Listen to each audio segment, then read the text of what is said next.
Hey, how's it going, guys? It's me, Chris, again, and today we have a 2011 Lexus RX 450h. That means hybrid maintenance light reset. We are going to use this button over here, the audio and trip button, right under the left side of the steering column. And we're gonna be looking at that screen right there. Go ahead and turn on your car without starting. As you can see, we are on the audio. Make sure you are on the trip A, and go ahead and use that trip button to change it to trip A, just like that. Now go ahead and turn off your car, and at the same time press and hold that trip button and turn your car back on without starting,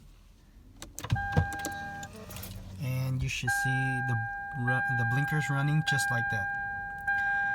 Guys, make sure you click that like. Thank you for watching. I'll see you next time. Bye bye.